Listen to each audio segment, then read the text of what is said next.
Welcome to the Hollywood Outsider, an award-winning weekly entertainment podcast. And in this episode, we are discussing our holiday movie preview. We're going to talk about a plethora of movies that are coming out this holiday season through the end of the year. So let's get on with the show.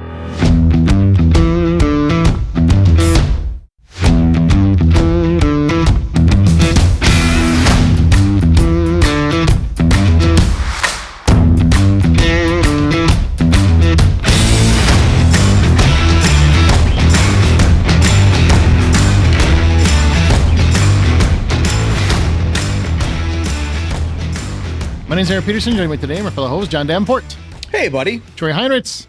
Happy holidays. And Amanda Sink is not here again. Wah, wah, wah. You guys should just be used to it at this point, honestly.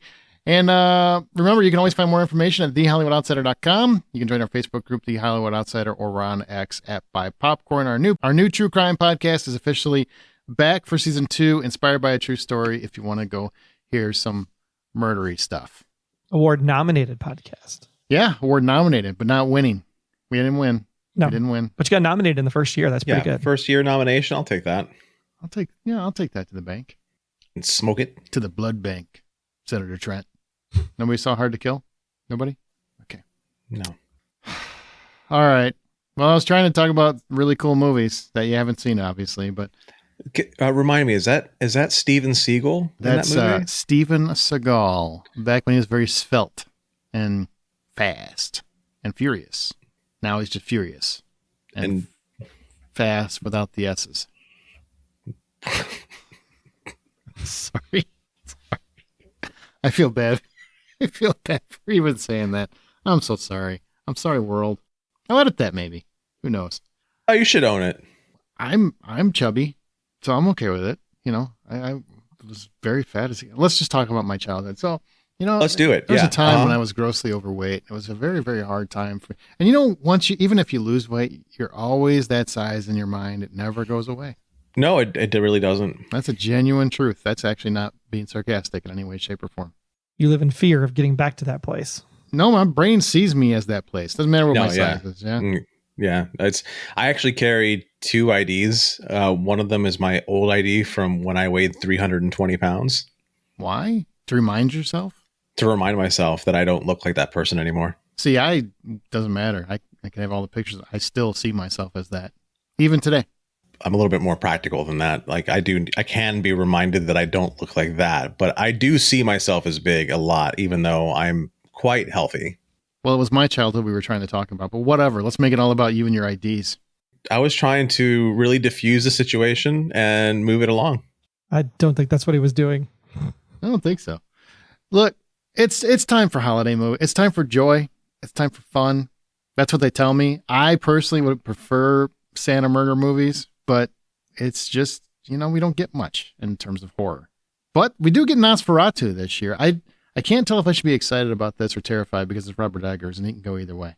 Troy, do you not have anything for that? Because I just talked about how I was more fat than Aaron, and I thought maybe we should let you talk. I was just thinking to the thing in my head. It was like, how about that for Nosferatu or whatever the chant was in that song. And by the way, how do you know you were more fat? I never gave a weight. So you're just assuming you were fatter than me. You just think you win this contest just because you said it out loud? That doesn't mean you win. No, trust me. I was fatter than you. I'd like to. We're gonna bust out some pictures now on a podcast. Yeah, you want to? Yeah. What a great holiday spirit element. Well, instead of talking about how fat we are, we should talk about how fat the studios are going to be after we watch all these movies this holiday season. Huh? Look at this freak! Look at the big brain on Brad. It's like he had like a degree in radio or something. Tell us about your journalism degree. Come on. I mean, if you can't talk about how fat you were, talk about that. Well, every year we do a holiday movie preview. Just look at the movies that are coming out and should we be excited? Are we excited? Do we not care? Like, where are we at with this one? Except try to have more energy than, it's whatever. You know, be passionate. Feel one way or the other, even if it's bad, but mostly good. Because you want movies to be good. You want them to be successful and warm your heart or toggle your spirit on or something. I don't know what the right words are. One of those things. Did any of that make sense? No, but No. Okay. we can move on. That's fair. All right, so we're going to talk about movies coming out now through New Year's Eve. We're going to take them like one roughly week at a time, and then we'll go from there. So coming out November 1st, we're just going to start with November, and we're going to go all the way through New Year's Eve, right? Here, which is PG-13. This is the Robert Zemeckis movie where it reunites Robin Wright and Tom Hanks about an original film about multiple families and a special place they inhabit. The story travels through generations, capturing the human experience in its purest form. We'll come back to this one. Next is Absolution, an aging gangster attempts. Or do you want to take them one at a time, or do you want to go week by week? What do you guys want to do? I guess I should ask. Go week by week. Week by week. Okay. So an aging gangster attempts to reconnect with his children and rectify the mistakes in his past, but the criminal underworld won't loosen their grip willingly. And it's Liam Neeson, who said he's going to be done with action movies next year, and he said that every year for the last 5 years. So we'll see. Whatever. Juror number 2 follows family man Justin Kemp, played by Nicholas Hoult, who, while serving as a juror in a high-profile murder trial, finds himself struggling with a serious moral dilemma, one he could use to sway the jury verdict and potentially convict or free the wrong killer. And this is a Clint Eastwood movie, and it could be his last. Keep that in mind. And then we had My Dead Friend Zoe. Just so you know, this is my favorite movie of the year so far of 2024. This is one I saw at South by Southwest, and it's finally coming to theaters. In My Dead Friend Zoe, Merritt, a U.S. Army veteran, struggles to reconnect with her family and move on from her past due to the lingering presence of her deceased best friend, Zoe. Merritt's life is further complicated by her grandfather's need for help with the family's lake house, forcing her to confront her emotions and reevaluate her relationships. It's heartbreaking, it's heartwarming, it's funny, it's a lot of things. And Sonequa Martin Green is the star, and she is phenomenal. So I can't say enough about My Dead Friend Zoe. I'm glad it's actually going to be coming out to limited release. Now, let's backtrack. Any of these you're excited about? I will say here, this episode's already out in theaters when this week dropped, okay? So we're a little behind the eight ball. We got a little late start this year. But hey, we're still here for you. And I've heard the special effects, the de-aging is terrible. Does that affect you? Do you care? I heard that it was actually better than what they thought it was going to be. I've heard both then. Now I've heard both. All right, so the de-aging is terrible. I'm not in. But if it's great de-aging, I'm totally in. This is the one where it takes place in one room, right? They keep the camera fixed on one room. Well, one spot. Yeah, one spot. It's one spot. One spot in a room. Which eventually becomes a room, yes. As they go through time. Because it starts back like in the dinosaur times initially. I don't know how fast it goes to get to the house. Are we sure it starts the dinosaur times? It does. It actually does. Okay. So we're doing 2001 with this baby, huh? Apes come running by and shit? Yep, exactly that. Okay. Well, by the time you hear this, you already probably know what the word on the street is. There you go. I think it's going to be interesting because, like, if anybody can pull this off, it's Robert Zemeckis, right? Like, Robert Zemeckis doesn't do many flops. So I appreciate the concept behind it. It definitely sounds like it could be a great, like, stage play, right? But at the same time, do I want to see a stage play on a movie screen? I think that's something people are going to have to think about in their minds as they go see this one. I can be here for here. But when I listen to you talk about My Dead Friend Zoe, you get excited, and that's usually a sign that I'm going to have a good time in a movie. Aw, that's very nice. Thank you. Fuck off. Touche. Well, since I've already seen that one, I will say Juror number 2 is a Clint Eastwood movie. I'm a fan of Clint Eastwood. I think he's a very good director, and I look forward to whatever's coming in that film, you know. And it might be his last one. I don't know. The guy's like 92, 93 or whatever, and he's still out there doing more work than me. Well, and I appreciate a good courtroom drama. Like Runaway Jury is like one of my favorites. And if this can be anywhere near like a 12 Angry Men or 12 Angry People or Runaway Jury or things of that nature, I'm so down for it. 12 Angry Men or 12 Angry People? It's been changed, I guess. For who? For the times. They don't call it 12 Angry Men anymore. They call it 12 Angry People because, you know, the patriarchy. Okay. All right. Well, coming. All right. I know. Movie was always been 12 Angry Men to me, but I guess if you remade it, you'd want to make it fair, right? November 8th, Heretic, rated R. This is Hugh Grant. Oh my God, Hugh Grant's doing a horror movie. 2 young women of faith are lured into a cat and mouse game in the home of an eccentric man, Hugh Grant, whom they are trying to convert. Feels like It's like that Keanu Reeves movie. Don't like Knock Knock a little bit. Oh, nobody saw that probably. A little bit. That's not converting that happened in that movie. Yeah, I know, but I just remember it differently than you. Small things like these, PG-13. Cillian Murphy delivers a stunning performance, as he always does, as devoted father Bill Furlong in this film based on the best-selling novel of the same name. While working as a coal merchant to support his family, he discovers disturbing secrets kept by the local convent and uncovers truths of his own, forcing him to confront his past and the complicit silence of a small Irish town controlled by the Catholic Church. I feel like we can get the idea on that one, and, you know, I'm curious about it.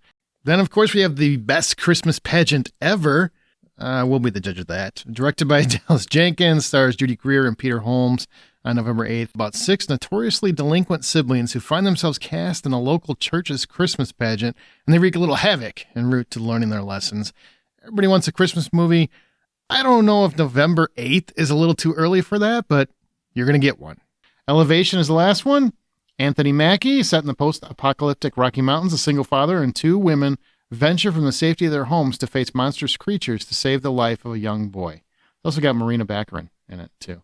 So those are the ones coming out the week of November 8th. The Elevation I'm excited for because you can always get me with big monsters. I want to watch Heretic just because I want to see Aaron's idea of what Mormons do when they go door to door. Are they Mormons in the movie? I don't know. I can only think of 2 people who go door to door when it comes to like trying to convert people. Mormons or Jehovah's Witness. I've seen Baptists come to my door too. And that's okay. It's just because they know you're related. Yeah, I'm sure that's what it is. Yeah. I think the Heretic sounds good from the fact that, you know, people that are in it. And then, of course, this whole like puzzle mystery as they go through the house room by room. I think that's a very interesting concept as they move forward. Elevation, obviously coming from the Quiet Place people, I think is going to be just absolutely fantastic. The creatures, whether they're aliens or something else that's come up, I think that's going to be fun, especially the fact that they can't go above a certain altitude. Once you go down below the altitude, and that's where all the mayhem starts. So I think that concept is going to be really interesting. Don't you love that they're making all these movies now? It's like, well, no, you can't see them. You can't hear them. You can't go above X number of elevation. You can't come out at night. You can't come out in the day. What the? We're just trying every avenue. Like, we need monsters. We need someone. What is it? You can't shave. Oh, shit. I'm going to have to grow a beard. Yeah, you can't shave. You can't. Once they see hair, or once they see pale skin or smooth skin, they freak out and they'll eat you or something like that. I feel like there's always some gimmick that has to go along with it. Land shark. Can't see them unless you open your eyes. I don't get that one. I really don't get that one. God, what was that? That was the Sandra Bullock movie. Yeah, the Bird Box. Yeah. And I like the movie. That's the funny part. I like the movie. But I remember going, this is the dumbest idea. And I'm still on board. Until they're running through the woods and you're like, someone's going to hit a tree. Yeah, you can't run through the woods with your eyes open. You just can't. He's not wrong. I know I'm not wrong. I've been in the woods plenty of times, man. I trip with my eyes fully open. He has a traumatic injury because of it. I just rewatched Dog Soldiers, and the one guy who's running through the woods and impales himself, and he's a soldier. It's very dangerous. Very dangerous. Be careful out there. November 13th, Emilia Perez. It's getting a lot of Oscar buzz for Selena Gomez as well, which is cool. Her career has really taken off as an actress. Overqualified and undervalued, Rita is a lawyer at a large firm that is more interested in getting criminals off the hook than bringing them to justice. So one day she's given an unexpected way out when cartel leader Manitas hires her to help him withdraw from his business and realize a plan he's been secretly preparing for years to become the woman he has always dreamt of being. Took a little twist there. Now, that's going to be coming to Netflix on November 13th, but it's going to come to limited release before that because they are making an Oscar push. All I know is we're hearing a lot of buzz about this one. This is a very, very high quality project, so I will definitely check it out. So then you move in. Here's the big one. The big red one, if you will. December 15th, red one. Clifford? Yeah. PG-13. And it's got a Jack J.K. Simmons, a Jack Rock, jacked Chris Evans, all of them. It's described as a globe-trotting, 4-quadrant action-adventure comedy which imagines a whole new universe to explore within the holiday genre. I just want to point out this has a $250 million budget and the box office forecast at this recording was 36 million. I don't understand why look, I know The Rock is a juggernaut. I know he's a superstar, global, whatever. That's stupid money to give to this. It makes no sense to me, but I still want to see it because it's probably going to be fun. It's because of the CGI. That's really all it comes down to. The snowman, I get it, but the polar 250 bear. million, like at some point, are there accountants that are accountable in Hollywood? Like, is there a guy behind the scenes that is just getting his ass beat, like over some of these choices, like over Joker? Is there someone, Joker 2, is there someone just getting his ass beat over that one? At least I can justify that. The last one made almost $1 billion. Okay. This is $250 million on a gamble. New property, no IP, Christmas, which can go either way. But it's The Rock and Chris Evans and J.K. Simmons. I mean, come on. Okay. I mean, you had me at The Rock. I mean, I don't think The Rock actually has the pool that he used to just a couple of years ago. Yeah, it's faded. Did we not just say last week that Jumanji 3 is coming? That title, that collection of people, I think is a big selling point, but I don't think The Rock is a big selling point on his own anymore, or as much. He still is, but not as much. I mean, I'd go see something with J.K. Simmons in it. He's jacked. And personally. Like he is really like the Santa Claus is jacked. He was jacked in Tomorrow War too. Good for him. God. He's jacked all the time. Like he's really good at covering up just how much he works out. That's what the JK stands for. Jacked. I really want to see this because it just seems like it's going to be a lot of fun. And also it's going to take a lot of these Christmas trends and just put them back on their heels. You know, it's going to make them a little bit different. I hope so. It's about J.K. Simmons as Santa gets robbed or kidnapped. Not robbed. He gets kidnapped. And then Santa has to go get him. Or Santa's helper, who's The Rock, it's a very big helper, has to use Chris Evans, I guess, to help him find him. I mean, I need a new Christmas flick. I think that's and I hope it does well because you could do a franchise off of this, right? Either more Christmas movies like Santa Claus 1, 2, 3, or you could just do all holiday movies. And you could do, Fuzzy One for Easter or something. I don't know. Okay. All right. Fuzzy One. That's coming soon. That's weird. When are we going to get more of, your boy, Kurt Russell's Christmas movies? Oh, Christmas Chronicles. Whatever happened to that? Dude, yeah, that was good. I love that franchise. Why did they not make a third one yet? You got Goldie Hawn. I mean, it's family time. Bring the whole family. Bring the kids in too. I don't care. Yeah, I'm in. Just depressing. Joy, let's go to the next one. You take this one. I'm tired of reading for a little bit. Yeah, because this is the one where it starts off the holiday week, November 22nd. Some people will have off all of the following week for the Thanksgiving holidays here in the States. But Gladiator 2 is coming, rated R. Decades after the events of Gladiator, Lucius, the grandson of Rome's former emperor, Marcus Aurelius, and son of Lucilia, lives with his wife and child, Numidia. Roman soldiers, led by General Marcus Acacius, invade and forcing Lucius into slavery. Inspired by Maximus, Lucius will fight as gladiator while opposing the rule of young emperors Caracalla and Geta. This is going to have Pedro Pascal, Joseph Quinn. It's going to have Connie Nielsen. Ridley Scott is going to be behind this one. So just lots of good stuff. Denzel's in here too. It's going to be really interesting to see if this one can hold up the mantle to the original Gladiator.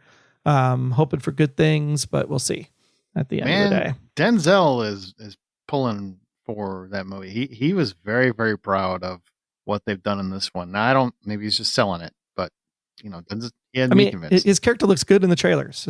I'm intrigued by his character. He seems like the guy who's actually moving the chess pieces.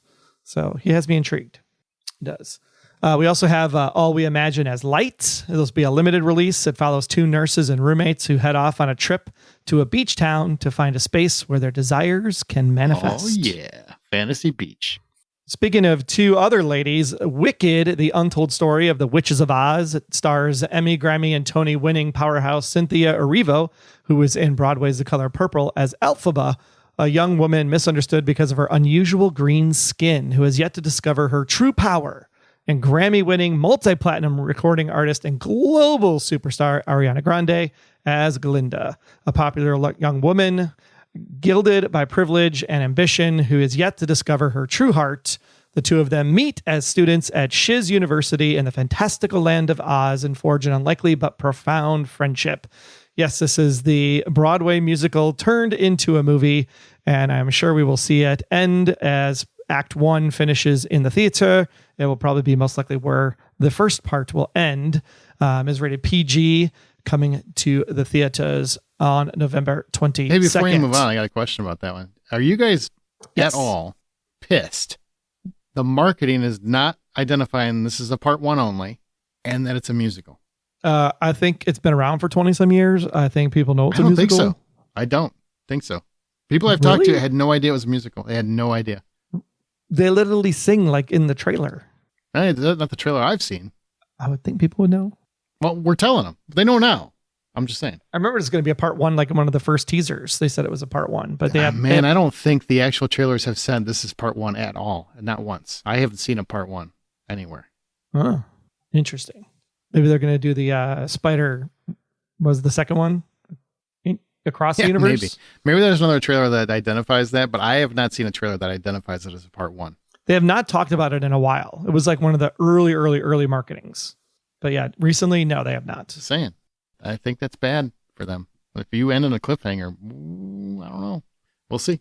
Also got some streaming stuff that weekend, as well as we gear up for all the families to come home so I can get paid this week. Blitz over on Apple TV Plus, rated PG-13, is Sir Steve McQueen's Blitz, following the epic journey of George, played by Elliot Heffernan, a 9-year-old boy in World War II London whose mother, Rita, played by Saoirse Ronan, sends him safely in the English countryside. George, being a defiant and determined young one, returned home to his mom and his grandfather, Gerald, played by Paul Weller, in East London, embarks on the adventure only to find himself in immense peril. I wonder why. There's only a war going on. While a distraught Rita then also searches for her missing son. So if you like the World War II era, that'll be on Apple TV Plus. But if you want to do a little bit more on the kind of hearted side relating to cerebral palsy, you want to check out Out of My Mind over on Disney Plus. Because unlike most people, Melody cannot walk, cannot talk, but she is smarter than most of the adults who try to diagnose her.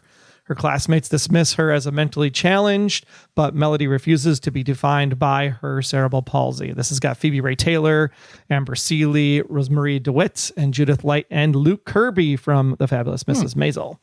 Also, Spellbound will be on Netflix. This will be your animated PG film for the family for the upcoming holiday weekend. It follows the adventures of Elian, the tenacious young daughter of the rulers of Lumbria, who must go on a daring quest to save her family and kingdom after a mysterious spell transforms her parents into monsters. This will have the voices of Nicole Kidman, David Ellison, Javier Bardem, Jennifer Lewis, and a cast of others. So if you want something for the kids, definitely check out Spellbound, rated PG on Netflix. Blitz, I'm really excited about because Steve McQueen is a great director. He did 12 Years a Slave and Shame and several other films. I will watch anything he directs. I'm bummed it's going to be on Apple TV Plus. I'd rather see it in a theater, but it is what it is. Yeah, I'm with you about Blitz.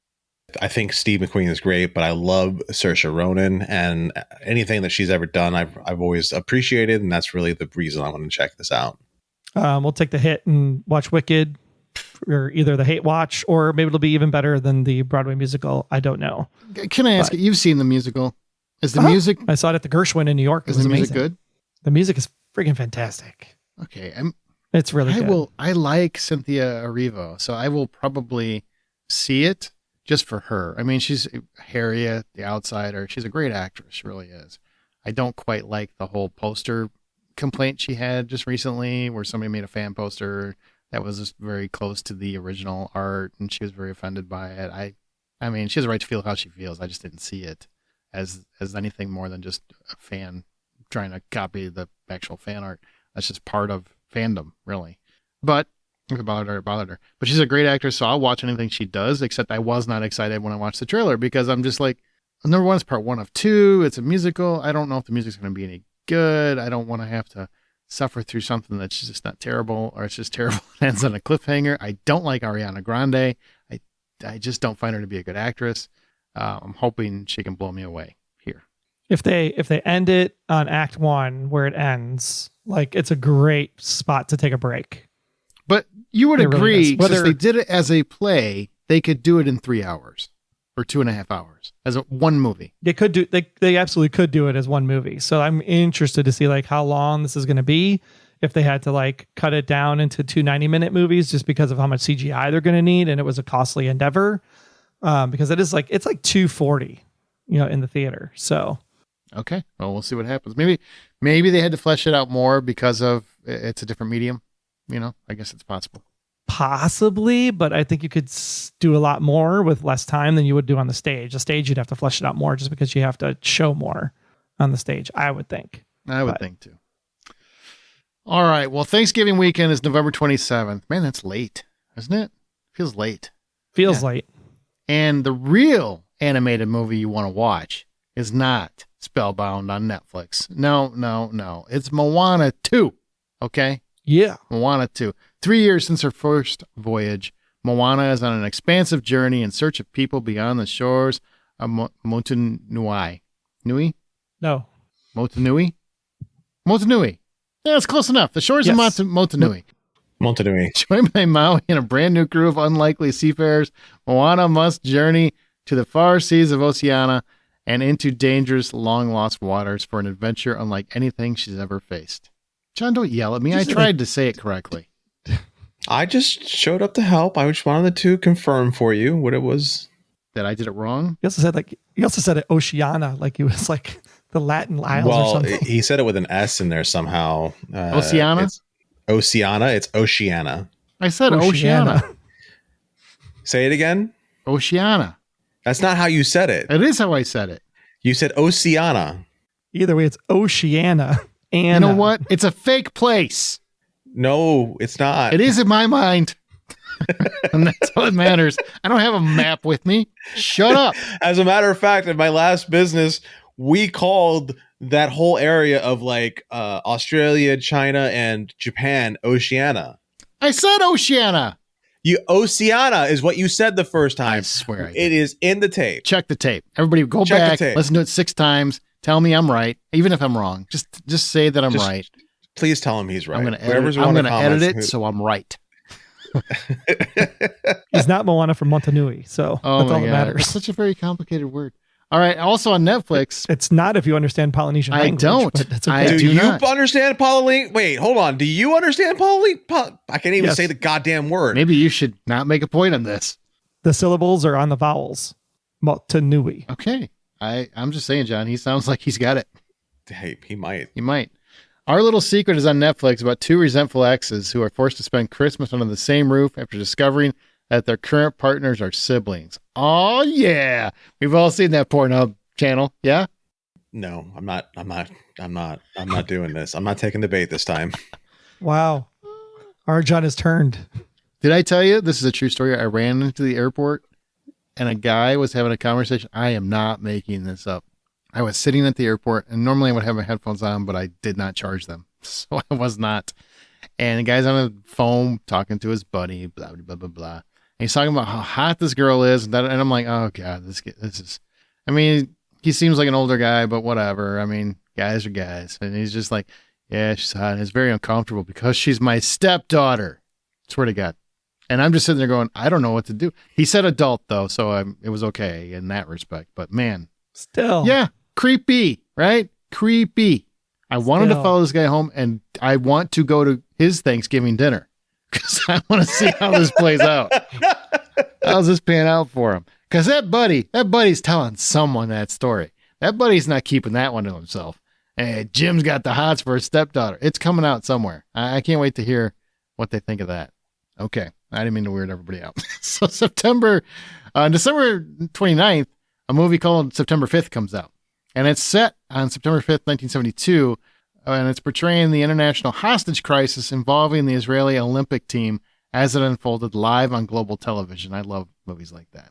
So, yeah. I mean, this is the one that we were talking about last week about like news media actually covering news. This is the movie you want to go see. This one should hopefully be in the Oscar conversations if it's done well. You think so, huh? I think so. It was a very important Olympics for what was all going down at the time. So to be able to like see the broadcast side of this and the battle between news and sports, because news is like, no, we should be covering this. And then sports was like, no, we're already here. We're covering this.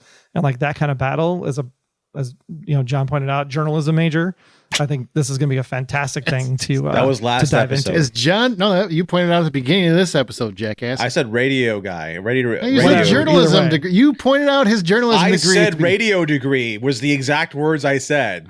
Doesn't matter. I'm in broadcasting. I love it. Eat this shit up. It's going to be amazing. I can't wait.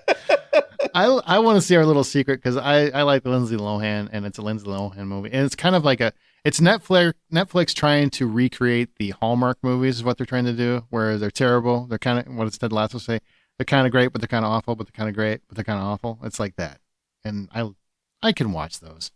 Was there another one coming out about this time with Lacey Chabert about a snowman that turns into a real hot hunky guy? Yeah, I think there is. Total Hallmark stuff on Netflix these days. Go for it. And it's Chabert. Are we just going to spend the whole episode trying to correct people because they don't say things the way that you want? Well, you do it all the time. I just do it if you're drastically wrong. He said Chevrolet, and she's not a goddamn car. Her last name's Chabert. There's no V in it. It's a B. It's Chabert. It's a B. I'm saying B. That I did not hear. Do you hear a B, Troy? I think we all have a B with something. I hear a V. I hear vroom. That's what I hear. Chavert. That's where. Whatever. Okay. All right. Whatever it is, it's not Chevrolet. Nobody. I don't think anybody said. He Chevrolet. said so close to Chevrolet. Let's go back to the tape. Is she? Look, we'll just take it out all together. Nope. I'm not. No. What is this wee shit? You don't have to do anything. What the hell is this? Yeah, let's we go back and do that. I'm dying. Comes off my file. It's like, where'd that part go? December 6th, Y2K, set on New Year's Eve 1999. Two high school students decide to crash the last big party before the new millennium. And when the clock strikes midnight, the night gets more insane than they could ever have imagined. It's got Rachel Zegler in it. Yeah, we'll come back to it. Yeah. A night thoughts. bitch. Great title. Rated R. Tells the story of a woman thrown into the stay-at-home routine of raising a toddler. Oh my God, this movie just cracks me up. Raising a toddler in the suburbs who slowly embraces the feral power deeply rooted in motherhood as she becomes increasingly aware of the bizarre and undeniable signs that she may be turning into a canine. What? I can't wait to Starring see this. It stars Amy Amy Adams. It looks freaking great. Adams, who What? I mean deserves an Oscar by now, and I'm shocked she doesn't have one. But okay, all right. That's the only thing that makes me think this is a serious movie, as opposed to reading that whole description. I'm like, I feel like this is, one of those fake. Reading that whole description, I'm waiting for Nick Cage to show up. Yeah. You feel like Nick Cage should be in this, right? You wouldn't be surprised. But I trust in Amy Adams, so I will absolutely give it a shot. The End is getting a limited release. It's a Michael Shannon movie with Tilda Swinton as well. A post-apocalyptic story about a rich family surviving 2 decades after the world ended, living in a salt mine converted into a luxurious home. The earth around them has apparently been destroyed, but their 13-year-old son, born in the bunker, has never seen the outside world. There's a maid with whom the son has had his only honest relationship. There's also a doctor and a butler, and unspoken blame over leaving loved ones behind looms over the family, hollowing out whatever intimacy they once shared. Suddenly, a young girl appears at the entrance of the bunker, and the balance of the family is threatened. That's a cool concept. Except that it was done. It's called Blast from the Past. I was just about to say, Brendan Fraser did this better. We don't know if he did it better. We haven't You seen the movie it yet. Don't shit on Michael Shannon. He didn't do anything to you. And it's Michael Shannon. Did I say it wrong? Is it Shannon?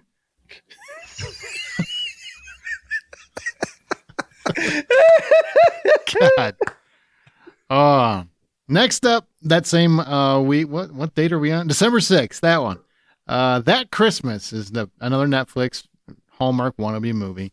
Follows a series, or Love Actually wannabe movie. Follows a series of entwined tales about family and friends, love and loneliness, and Santa Claus making a big mistake, not to mention an enormous amount of turkeys. There's Bill Nighy, Brian Cox, Fiona Shaw, Julia Lockhart. There's a decent cast here, so we'll check that out. And then, Can't wait. werewolves. Frank frickin' Grillo. It's a Merry fucking Christmas. It's a supermoon event that triggers a latent gene in every human on the planet, turning anyone who enters the moonlight into a werewolf for just one night. Chaos ensued and close to 1 billion people died, and now a year later, the supermoon is back. But thankfully, they got Frank Grillo to keep him safe, baby. Werewolves is coming. Telling you right now, that sounds more exciting than Night Bitch. It sounds like the same movie. If Amy Adams was in Werewolves, it would immediately be a classic.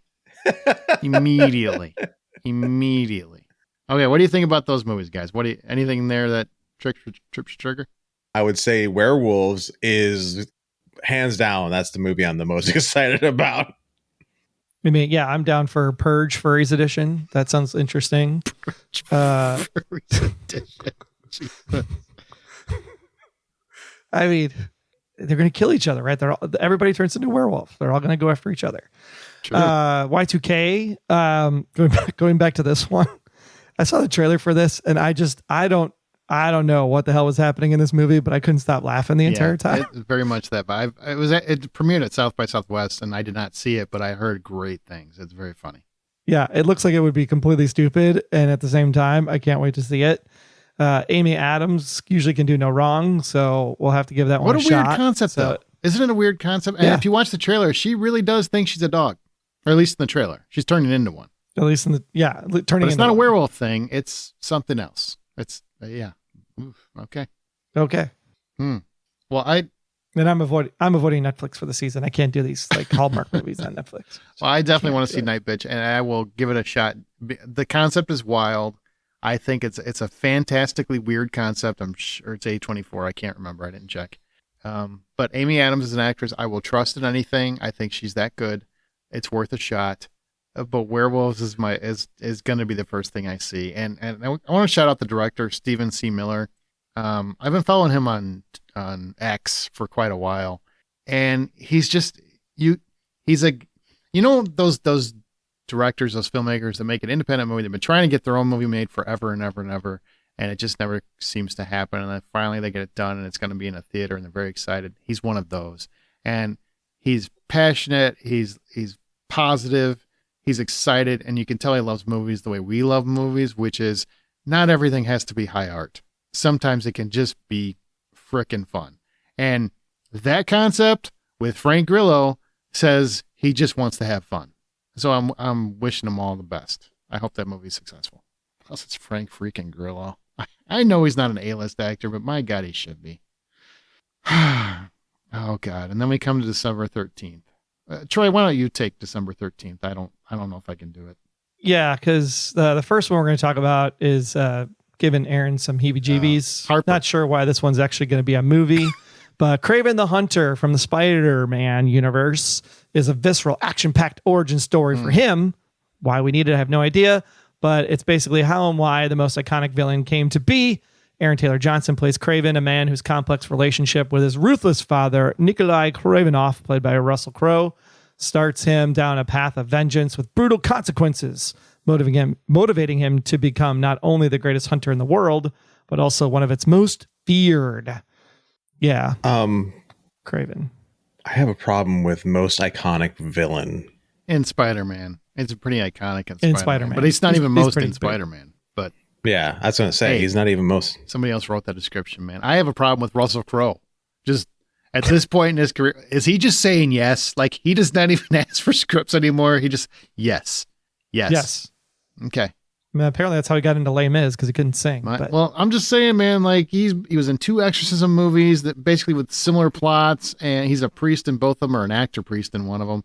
And he's been in a couple superhero dads. He's all over the place. If not 3. He was Zeus. Wasn't he Zeus in the Thor movie? Yeah. Yeah. He was Zeus, and he was not Kal-El, Jor-El. Yeah, Jor-El. Yeah. And then we have Lord of the Rings coming back once again, not affiliated with the Rings of Power, but Peter Jackson is returning in a animated form for the War of the Rohirrim.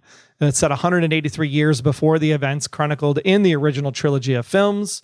The War of the Rohirrim tells the fate of the House of Helm Hammerhand, the legendary king of Rohan, who was suddenly attacked by Wolf, a clever and ruthless Dunlending lord seeking vengeance for the death of his father.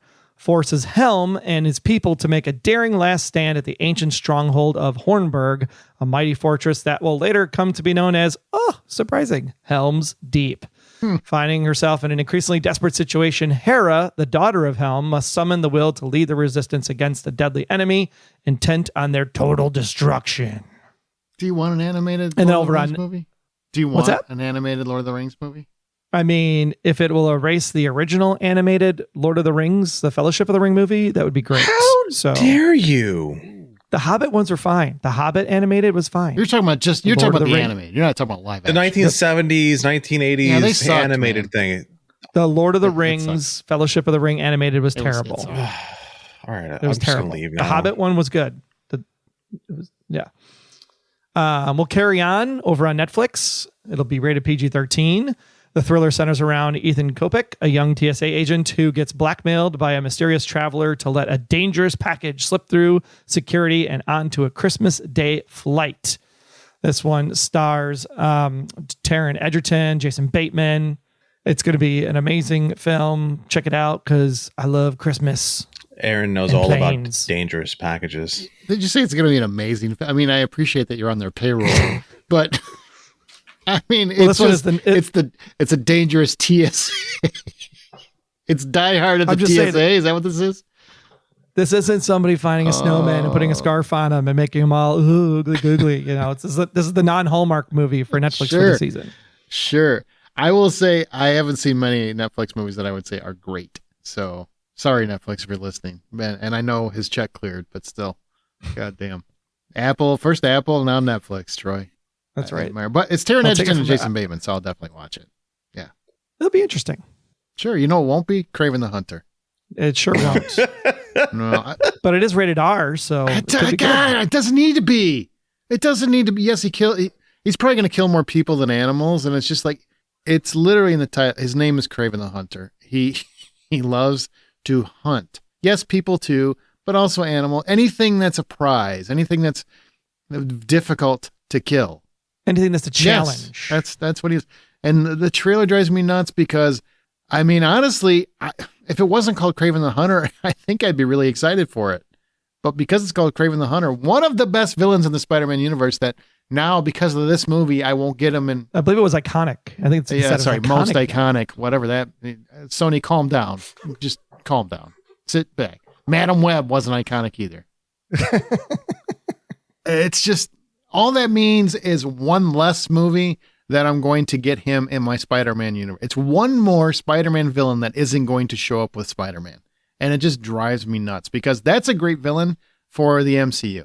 Craven the Hunter, he could carry over a couple movies, really. Like, he's a good character. Great character. Great villain. I apologize. You know, there's a couple more minutes of recording left. Do you want to just keep going on that? I kind of, yeah, let me tell you one more time. We didn't need Morbius. All right. Jared Leto sucked. Madam Web I'm actually kind of okay with, which is weird. It's probably the Sidney Sweeney effect. But Craven the Hunter, man. Didn't need Uncle Ben either. He wasn't iconic. They just wiped him out of all three movies. Okay, now you're triggering my PTSD, and I don't appreciate it. I don't appreciate it. You should respect your veterans, you know? God damn it. All right. Well, December 20th, Mufasa, the Lion King. Oh, say it again. Mufasa, the Lion King. Nice. Enlists Rafiki to replay the legend of Mufasa to young lion cub Kira, daughter of Simba and Nala, with Timon and Pumbaa lending their signature shtick. Told in flashbacks, the story is going to introduce Mufasa as an orphan cub, lost and alone until he meets a sympathetic lion named Taka, the heir to a royal bloodline. The chance meeting sets in a motion in an expansive journey of an extraordinary group of misfits searching for their destiny. Their bonds will be tested as they work together to evade a threatening and deadly foe. And it's important to note, this is the sequel to the live-action Lion King, or prequel to the live-action Lion King. So it's live action, not animated. Oh, okay, because I was going to say, wait a minute. If Mufasa was an orphan, how did he have a brother? You can. Oh my gosh. Do we really? Wow. Wow. Like my wife's adopted, my kid's adopted. Like you're telling me that like my daughter's You brother picked the is not her wrong brother. Diablo. Wow. Wrong hombre, John. Dude. I see now that I've made a mistake. Okay. That's right. Why don't you just go back to correcting people's name pronunciations? Because clearly you don't know what the hell you're talking about when it comes to family. And you watch 10 Fast and the Furious movies. Get out of here, mofo. Talk about a trigger. Jesus. Jesus. Look, not all of us can afford to buy a family. Thanks, Jordan. Hey, the government helped me out. Jesus Christ. All right. Well, this is directed by Barry Jenkins. He's a great director. I look forward to whatever he's doing here. I think he will change it exponentially. You've got music from Lin-Manuel Miranda, Dave Metzger, Pharrell Williams. I mean, I think this is going to be better than people have expected. I know people are kind of like, I don't need to see it, but I think this will be a good film. Barry Jenkins is nobody to mess with. Oh, also Sonic the Hedgehog 3. We don't know the plot details, but I'm guessing Sonic and Robotnik go at it because Jim Carrey is coming back. Shadow's in this one, and it's played by Keanu Reeves. There you go. Is it really exciting? Is that a new thing? Yeah, he's one of he's a cool ass Sonic character. And he's played by Keanu Reeves. Okay, but I don't think Keanu Reeves is great voice talent. Oh, now we're going to sit there and say words like that about Keanu Reeves? How very dare you? Am I wrong? That's the question I'm asking. Am I wrong? Well, see, Shadow is an angry, evil hedgehog. Whoa, yeah, I'm thinking I'm back. Is that what he's going to say? Exactly. In Sonic 3? Uh-huh. Yeah. Uh-huh. I love Keanu, but that's all I'm saying. Just go watch Knock Knock. Oh, I will. If you like Anna I Darmus, will. I highly recommend it. Troy, you want to take over? I feel like I'm going to be in trouble again. Why not? December And 25th. tell us how you feel about adoption, if you would. I'd really love to hear your opinion. Wow. Christmas comes once a year and it's going to be a complete unknown. That's right. It's set in influential New York music scene of the early 60s.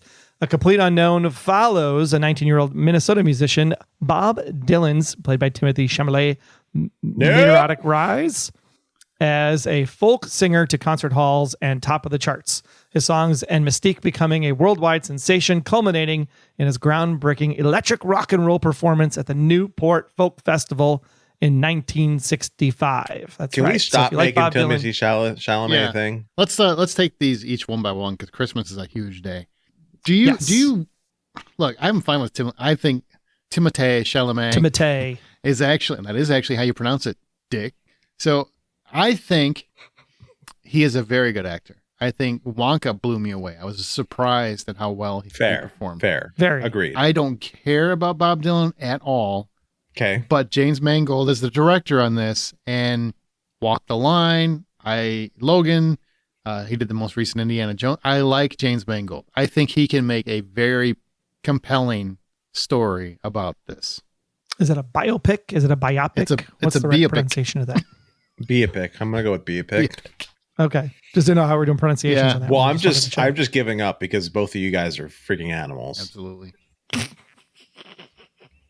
All right. Then we have Nicole Kidman in an interesting twist as she plays CEO, a high-ranking CEO.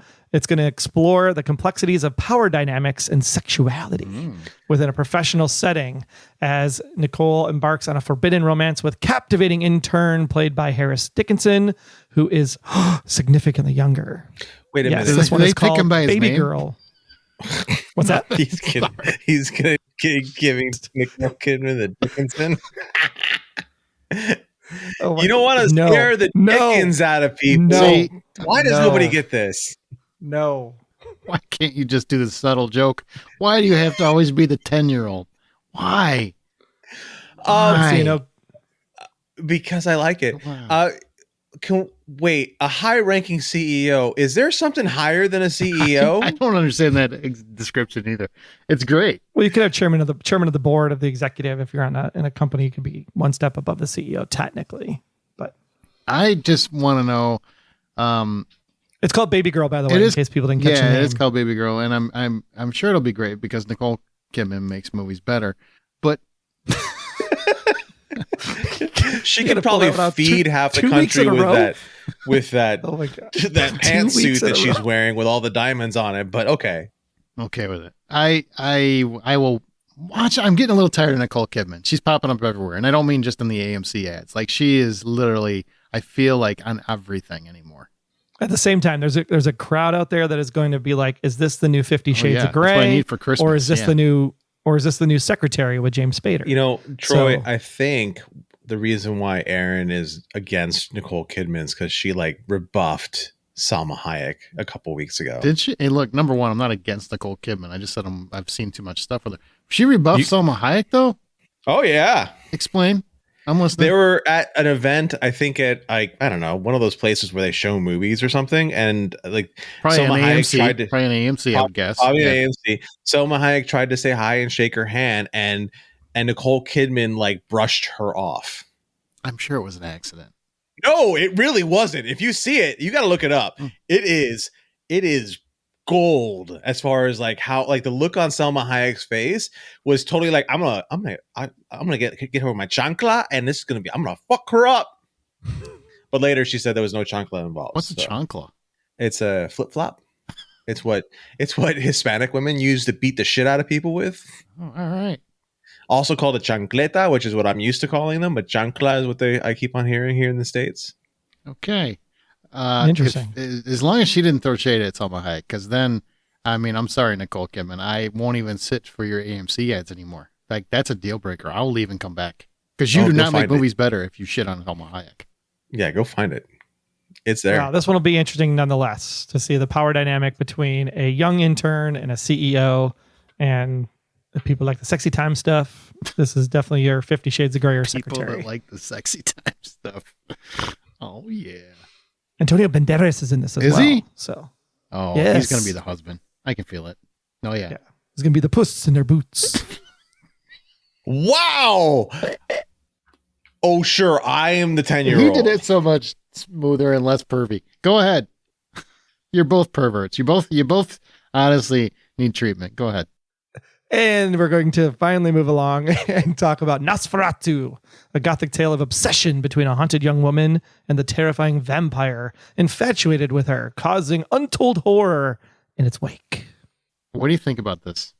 I mean, it's in line with Baby Girl. I mean, you got monster fucking in one and CEO fucking in the other. So why not? Merry goddamn Christmas. Oh. Sexy time for everybody. And I just want to put, if you don't know who Robert Eggers is, he's the director of this. He did The Witch, which I like The Witch. He did The Lighthouse. He did The Northman. It's not going to be a normal movie. It's going to be a very artsy take on Nosferatu. Maybe it'll be black and white. Maybe it'll be in sepia tone. The trailer was black and white, so I'm assuming it holds. Yeah, I would say it'd be cool if it was like blood, but the blood was red, but the rest of it was black and white. Ooh. That would be kind of interesting. Ooh, now look at the big art brain on Todd. And then let's just kind of like calm things down a little bit and go talk about The Fire Inside, rated PG-13. It's an inspirational true story of Clarissa Shields, arguably the greatest female boxer of all time. Clarissa, a high school junior from Flint, Michigan, aided by her tough love coach, Jason Crutchfield, pushes past all limitations to become the first American woman to win an Olympic gold medal in boxing. But even at the pinnacle of success, Clarissa has to reckon with the fact that not all dreams are created equal, and the real fight has only just begun. This one has Jasmine Headley, Ice Cube, Ryan Destiny, Brian Tyree Henry, and a few others. Definitely check this one out. I think it's going to be a good, what do you call it, period piece. It'll be interesting to see how this one plays out. I like movies like this. Inspirational sports movies. I like movies like that. So I will definitely check all the time. Yeah, for sure. And we have one more Christmas present for you because we don't know when it's actually coming out. So just like you don't know what you're getting for Christmas, Unstoppable, rated PG-13, is Anthony Robles, born with one leg to a single mother from the wrong side of the tracks, and grows up to become the undefeated 2011 NCAA Collegiate Wrestling Champion. This has Michael Pena, David Crockett, and produced by Dwayne The Rock Johnson. Definitely check this out. Jennifer Lopez is in it, so I'm sure that Aaron is going to go see it. Sports movie. Rise to fame, all the glory. Definitely one that we're in whenever it shows up in theaters. I love inspirational sports movies, so I'll check it out. Ooh, that's a lot. And I'm sure there's other things that are coming and going. Streaming, there's always a constant barrage of content. We didn't even touch TV shows because we don't have that kind of time. But I got to ask, of all that, what are you most looking forward to? Under the category I'm most looking forward to, I would have to say Werewolves, Sonic the Hedgehog 3, because I think the first two movies were a lot of fun. I really have enjoyed them. And there was one other one. Red One. That's the other one. You're really excited about that one, huh? Yeah, it looks like it's going to be a lot of fun, and I want to see Dwayne and Chris Evans kind of like rip it up a little bit. One thing we didn't talk about was Nora. I know it's like a limited release now, and it's kind of slowly expanding, but that's one that's getting a lot of Oscar buzz, where it's about a sex worker who gets like a Cinderella story of sorts, and I've heard a lot of positive about it, starring Mikey Madison. So I don't know. That should be rolling out. I don't know if it'll actually ever get a wide release, so it might go to digital, but that's one that I think people should probably check out because there's a lot of Oscar buzz around that one. So I just want to mention that. But the other ones, I do kind of want to see. I want to see Mufasa. I'm curious about it.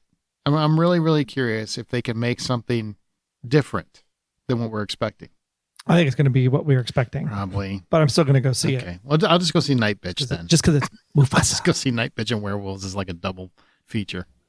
Yeah. That would be an amazing drive-in concept. It really would. Yeah, it really would. Like, here's a movie that's like just batshit crazy, and here's a movie that's just crazy. Gladiator 2, I go back and forth on it because like sometimes I like Denzel in the trailer, sometimes I don't like Denzel in the trailer, and then I see Papa Pedro is in it, so I'm like, okay, maybe. And I'm curious to see what they're going to do with the movie, carrying it from the original Gladiator. Wicked, obviously, I have to go see it just because I have to compare it to the Broadway show. Moana 2, love Moana, The Lie at the Edge of the Sea. It calls me. So I can't wait to see what they do with the second version. Hopefully it doesn't tank. And then, of course, we got to go see Lord of the Rings because I am definitely a fan of anything, including Rings of Power. Yes, I said it. The first season wasn't that great, but second season was really good.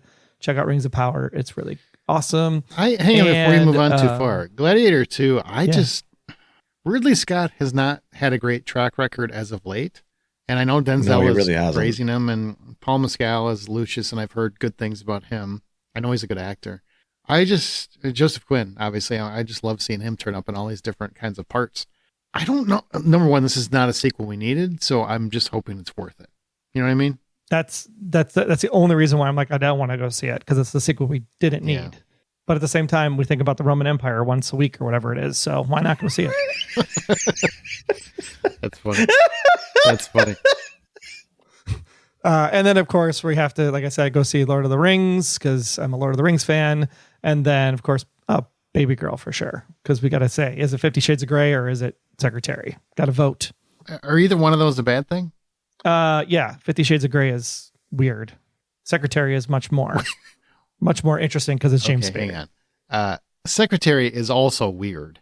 So it's not like it's not weird. It's a weird movie. But it's James Spader. That's true. It is James Spader. That doesn't necessarily make it not weird. Yeah, it just probably emphasizes the weirdness. Right. It's a weird guy. But Maggie and James together, magic. It worked. Yeah, it really worked. All right, what about any independent films or streaming originals we should keep an eye out for that we haven't already talked about? Anybody have anything? I think we covered most of them. There actually wasn't a lot on the streaming services for these 2 months. Yeah, I couldn't find much myself. I had The Order. That takes place in 1983. A series of increasingly violent bank robberies, counterfeiting operations, and armored car heists frighten communities throughout the Pacific Northwest, and a baffled law enforcement agent scrambles for answers with a lone FBI agent stationed in the sleepy, picturesque town of Coeur d'Alene, Idaho. I did not say that right. And he comes to believe the crimes are not the work of a traditional financially motivated criminals, but of a group of dangerously domestic terrorists inspired by a radical, charismatic leader plotting a devastating war against the federal government of the United States. And it stars Jude Law, Journey Smollett, Nicholas Hoult, and Ty Sheridan. I'm in. That's December 6th, and it's a limited release. So I don't know how many theaters that'll get to, but I'm interested. And then November 22nd on Netflix, Malcolm Washington, who's Denzel Washington's son, is hoping to get the same acclaim that his dad saw with Fences, because this is an adaptation of August Wilson's play, The Piano Lesson, and it's going to be starring his own brother. So this is a big Washington family situation without Denzel in it, which is interesting. So John David Washington will be in this as well, And it's about a period piece around a black family living in post-Great Depression Pittsburgh who inherit a family heirloom, a piano with carvings etched by an enslaved ancestor. Not only do you have John David Washington, you've got Samuel L. Jackson, you've got Denzel Washington as a producer, you got Ray Fisher, Michael Potts, Corey Hawkins, and Danielle Deadwyler, who I love. If you've never seen Till, she's a fantastic actress. So the piano lesson is definitely on my to-do list. Queer, Luca Guadagnino. I can never say his name correctly, but he did Challengers earlier this year. He directed this film starring Daniel Craig and Drew Starkey, Leslie Manville, and Jason Schwartzman. Comes out November 27th in a limited release. This is very much an art film. It's kind of an Oscar bait movie. It's based on the William Burroughs novel, the same name. Follows William Lee, who's played by Daniel Craig, an American living in Mexico City in the 50s. And then Drew Starkey plays a young man who forms a connection with Lee. I would assume a queer connection based on the title. Everything I've heard about this is Daniel Craig is fantastic. So that's November 27th limited. I'm sure it'll expand as Oscar season heats up. Nickel Boys also gets a limited release, and this is based on the novel by Colson Whitehead. And it follows Elwood Curtis and Turner, two black teenagers in the Jim Crow era who are trying to survive the horrific Nickel Academy as the civil rights movement begins to take shape. And December 6th is a movie directed by Gens Zibelodis. It's called Flow. And again, this is when it goes wide, is December 6th. The unique animated film from Latvia follows the journey of a black cat who, after his home is devastated by a flood, joins a capybara, a dog, a bird, and a lemur aboard a boat in search of safe, dry land. And the film contains no dialogue. Reviews are already out for this, and they're fantastic. So I am very intrigued. Even though I'm not a big animated guy, I'm very intrigued by Flow. And there are still, man, doesn't it amaze you how many movies still come to digital and streaming services, even though people keep saying there's nothing to watch? I hear people say, I don't know what to watch this weekend. I'm like, there are literally like 3 or 4 movies, 5 new TV shows every single week. But it's that commitment to try something new. That's what I have a challenge with. That commitment to try something new. I'm always like, do I really want to? Nope. Nope. Schitt's Creek again. Schitt's Creek again. Nope. Modern Family hit play again. Yep. Well, Parks and Rec hit play again. Parks and Rec, yes, but not Modern Family. I gotta come back to that one. I never did. Like, really? I never finished Modern Family, so. Oh, just to piss Aaron off, How I Met Your Mother one more time. Jesus Christ. Enough with this stupid show. Jesus. That wasn't me. Jesus. Okay. All right, what's your prediction for biggest hit and biggest flop? And keep in mind, flop means is not going to make money or make money back. Biggest flop, Craven. I'm going Red One on that one. No, I'm going Red One. Well, I thought Red One was a Netflix original. No, it's going to theaters. Okay. All right. Well, my money is on Craven, and then it's because Red One because of the budget. Yeah. I mean, we literally talked about it going to theaters, but whatever. I don't listen to you. Obviously, yeah. You're not my supervisor. Obviously, Archer. Prediction for biggest hit. Wicked's going to make the most money. Moana 2. Whoa. Stop the presses. You think Wicked's going to make the most money? I'll give you Moana 2. I could see that as a possibility, but Wicked? Mm-hmm. It's a big property. Is it bigger than I'm realizing? Not seen it. It's been on Broadway for over 25 years. I think it's 25 years. It's also a book. Don't forget the book. It's also like the whole story about how the characters that we know in The Wizard of Oz come to be. It's like a prequel. I mean, I get it's not like that. A prequel. It is a prequel. But we already had a prequel. We had a Sam Raimi prequel a couple years ago, or a few years ago. It's not the same. I mean, I liked it, minus the James Franco of it all, because I don't think we're supposed to like him anymore, right? Dave's a better actor, anyways. I mean, yeah, that's fair. That is fair. 20 years, not 25. What's 20 years? Wicked on Broadway. Opened October 30th, 2003 at the Gershwin. Wow, that long. Huh? And still playing there today. It's like Phantom Big. So it's different than Oz the Great and Powerful. That's the Sam Raimi movie. It's different than that? Yeah, it's totally different. Okay. Totally different. This is about Wicked Witch of the West and Glinda of the North and their friendship and how they supported each other and then how one of them got thrown under the bus. You mean under the house? No, he said bus. I know, but I'm saying, but don't you mean house? It gets there eventually, Oh. but she first gets thrown under the bus Oh. before she gets thrown under the house. So deep. It's a really interesting tale if you actually stick My with mother absolutely loves Wizard of Oz. So if she is a Wizard of Oz fan, but hasn't seen Wicked, the musical or whatever, will she be excited for this? I assume. it. She will until they go, and that was part one, and everybody goes, what? I have learned that I don't speak for other people's mothers, so I can't answer that What question. the hell? What? I just don't speak for people. What do you mean you have learned? What are you talking about?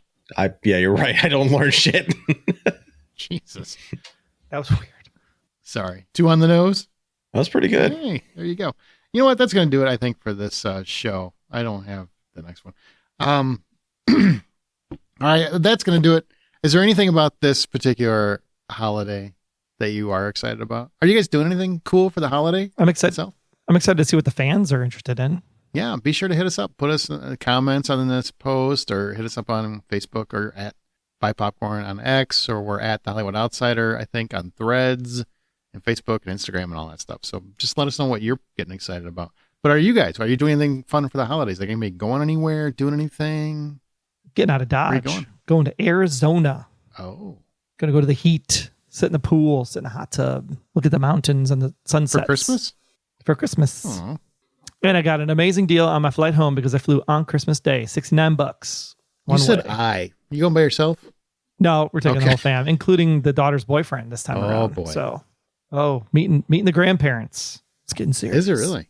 I guess. Have you threatened him yet, or said anything like Have you No, thrown your yeah. journalism degree at him? No. He came over and helped my mother. He came over and helped my mother-in-law move from one place to another. Like that guy's gold. Oh, that's sweet. Keep Good her. kid. Or guy. I'm dating myself. What about you, John? You going anywhere, do anything for the holidays? My whole thing is still up in the air, but I have a half marathon that I'm running on December 15th. I'm going to a wedding December 20th, and I think I'm doing the same thing I did last year, which is spend Christmas with a friend of mine and watch like spoopy movies, as we like to call them, which are like ghost stories and stuff, and just enjoy the lack of chaos. That's nice. It is nice. You're- nice, quiet. You're somebody's having a wedding right before Christmas. Oh yeah, December 21st. Now, they might listen to this, so you don't have to answer this. No, they don't. Oh, They okay. don't. Does that make them assholes if they have a wedding that I- close to Christmas? I think they're assholes for that. Because I'm sitting here If going, you have to, I want to Reddit this. I want to am I the asshole of this one? Like, am I the asshole? Yeah. Because I Yeah, feel like that's really close to interfering with everyone else's plans.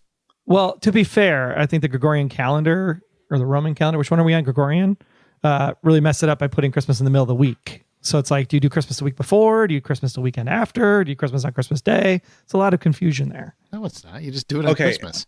Mathematically speaking, December 21st, December 25th. Too fucking close.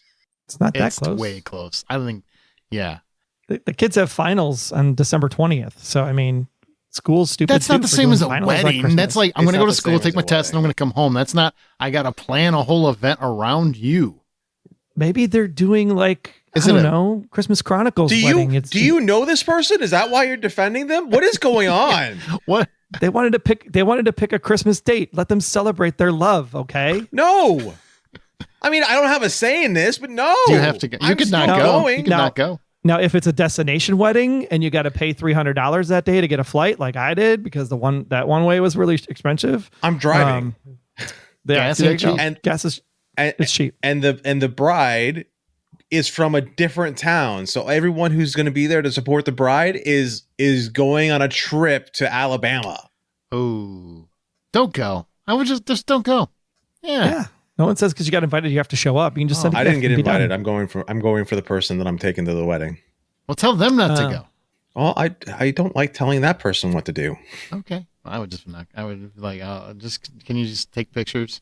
Sounds like John needs some therapy. No, I don't Not a need people therapy. pleaser. People pleaser. I'm not people pleasing. I enjoy spending time with this person. I think legitimately. I think this particular wedding, just in case they ever do listen, I'm pretty sure they're the asshole. Yeah, I'm with you on that one. I think I'm planning a yeah, wedding I'm- that close to Christmas is saying screw you to everybody else who has plans and kids and family and da da da da. Yeah, spend your money on my wedding as opposed to Yeah. save up your money so that you can spend time with your family and whatnot. I'm with you. Yep. I mean, I don't want to start them off on a bad foot, but I'm just saying. And you know what? You al- I'm you just also- letting you know, your husband or whoever picked the date, husband, wife, whoever it was, the other person is always going to use this as a way to cheapen out on gifts. So just so you know, you screwed yourself. Look, Mhm, look, mhm. it's been a while since you planned a wedding, Aaron. I know you went to one recently, but they didn't pick the date. The wedding halls told you what date was available. Bullshit. Bullshit. Stop. Stop. I'm sorry, Matlock. I didn't know you were defending their whole case here, but that's bullshit. You could easily say, no, Hey, I'm not Matlock. doing that date. That's They wanted a simple. Christmas Hey, can we wedding. talk about how fat Aaron was when he was a kid? Christmas is canceled. I'm out. All right. No cookies for me. We're done. Bye, everybody. Remember, the next time you go to a theater and see all these movies we just talked about or stream comfortably on your couch, eating more like I'm planning on doing and just drowning myself in sadness. Buy popcorn. Happy holidays, everybody. I hope you trip on your marathon.